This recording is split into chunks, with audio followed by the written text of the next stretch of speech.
Hey there folks, and welcome to this video. This one here is my predictions for F1 2021. And I'm recording this as FP1's underway, but I'm not actually following it because I don't want to be informed by that or misinformed by that about what the pace is for Bahrain and potentially for the season ahead.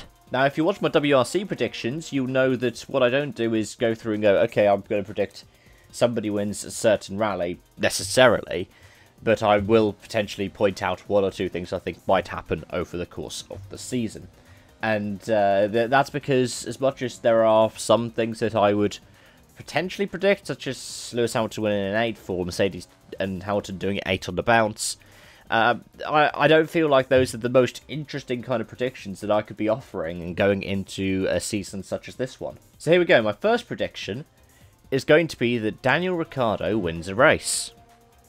Yeah, this sounds like a bit of an odd one, doesn't it? A lot of people are thinking that McLaren has improved, and they will improve with Mercedes power unit at the back of them, but because all of their development tokens had to be spent on adapting the MCL35M, that all of a sudden it's not going to be as competitive as, say, an Aston Martin, or maybe even a Ferrari for some people. But for me, I reckon that there's going to be at least one race in the season where we're going to see something happen to the Mercedes cars. Maybe they're uncompetitive. And for the likes of Red Bull, like Checo won't be there and Verstappen will retire. Maybe it's a Honda reliability thing because we haven't seen any Honda reliability issues in the preseason.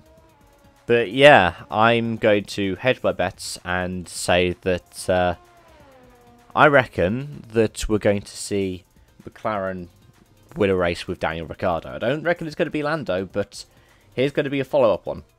Lando's going to get a podium at least once this season.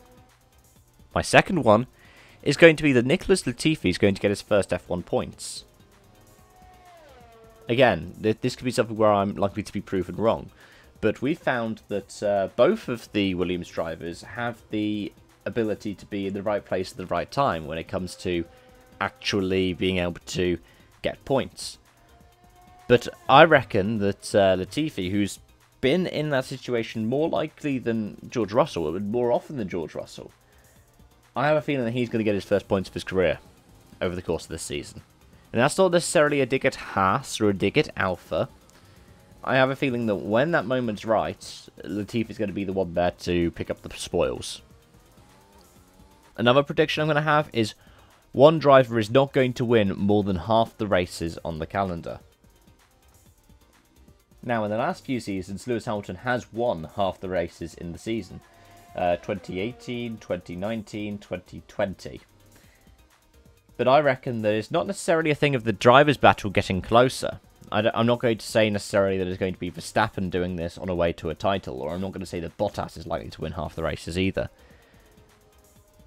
But I think we might have a more varied winners list again this season, much like we had last season. And in addition to that, I think it's going to mean that we're not going to see one driver win half the races of the season. Of course, I am ready to be proven wrong about this, but this is going to be another one that I'm going to throw out there. And one final one is that I reckon we're not going to see a new team joining F1. And this might be one that's quite contentious, because F1's trying to level the playing field, and it's trying to make things more cost-efficient as a sport. It's both post-pandemic measures, but also in terms of trying to make the sport more attractive to future investment. Because F1 still has an ICE-based system, and although it's moving towards sustainable fuels, it's not there yet, I'm under the impression that F1's not going to attract anybody new in for the time being. We might hear some murmurings off in the distance about a businessman here is saying that he's going to enter a team a la, you know, Stefan Grand Prix, or this one that's been manifesting itself the past couple of years, which is, based out of Monaco. I don't reckon either of those are going to manifest themselves into an F1 team, or at least are going to be an announcement that will happen this season that's going to come in like next season and seems completely feasible, or maybe even for 2023 and still seems completely feasible. But then I am ready to be proven wrong, as I am with most of these predictions. That's why I went for some very oddball ones. It's what I like to do. But yeah, let me know your thoughts in the comment section down below. Thank you so much for watching, and I hope to see you again soon. Bye-bye for now.